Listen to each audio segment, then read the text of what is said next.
Friends, welcome back to my channel. புதுசாக பார்க்குறோம், மறக்காமல் சப்ஸ்கிரைப் பண்ணிக்கோங்க. வாங்க இன்றைக்கி தேங்காய் ரைஸ் எப்படி செய்கிறது ரொம்ப ஈஸியான மெத்தடில் அப்படின்னு பார்க்க போகிறோம்.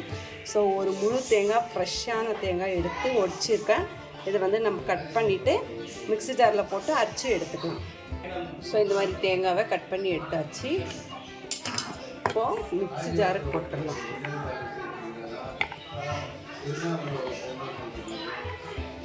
இதை அரைச்சி எடுத்துக்கலாம். நம்ம குக்கரில் ஆல்ரெடி ரைஸ் வச்சிட்டேன். ரைஸு ஒரு 3 விசில் வந்தால் இறக்கிடலாம். ஸோ விசில் வரத்துக்குள்ளே நம்ம இதை ரெடி பண்ணிக்கலாம்.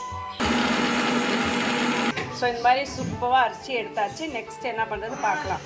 கடாய் வச்சிட்டேன், ஆயிலை சேர்த்துடலாம்.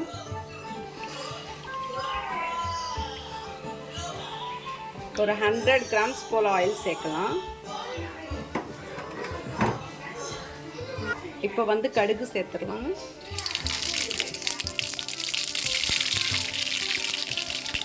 உளுத்தம்பருப்பு, இதுலேயே வேர்க்கடலை எடுத்துக்கலாம்.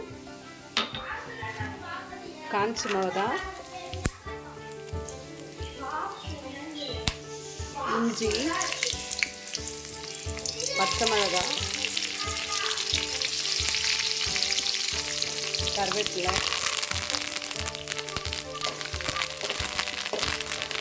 எல்லாத்தையும் நல்லா ஃப்ரை பண்ணிக்கணும்.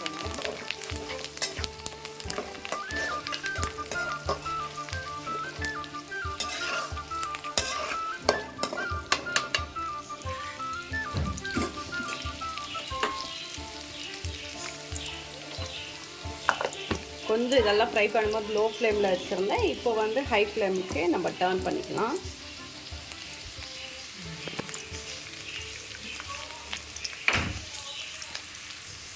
இதிலே முந்தியை சேர்த்துக்கலாம். முந்திரி வேணுன்றவங்க போட்டுக்கோங்க, இல்லைன்னா ஸ்கிப் பண்ணிக்கோங்க.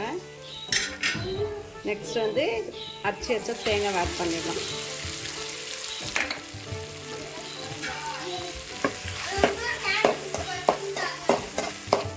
நல்லா இந்த மாதிரி ஃப்ரை பண்ணிக்கலாம்.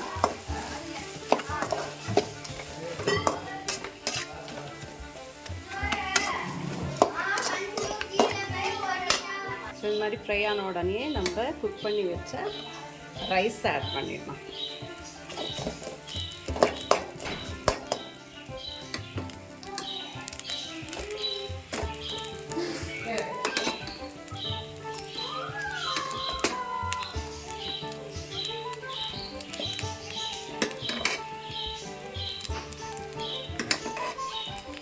இது நல்லா மிக்ஸ் பண்ணி எடுத்துக்கலாம்.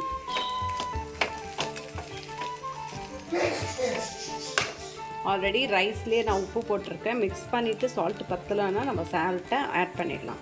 ஸோ இந்த மாதிரி சூப்பராக ஃபைனாக கலக்கியாச்சு. உங்களுக்கு வேணும்னா பெப்பர் பவுடர் ஆட் பண்ணிக்கலாம். நம்ம வீட்டில் இன்றைக்கி குட்டி பசங்க சாப்பிட்றதுனால பச்சை மிளகா, காஞ்ச மிளகா 2 போட்டிருக்கேன். அதே காரமாக இருக்கும். ஸோ அதனால் நான் வந்து பெப்பர் பவுடரை ஆட் பண்ணல. நீங்கள் வேணும்னா பெப்பர் பவுடரை ஆட் பண்ணிக்கோங்க, சூப்பராக இருக்கும்.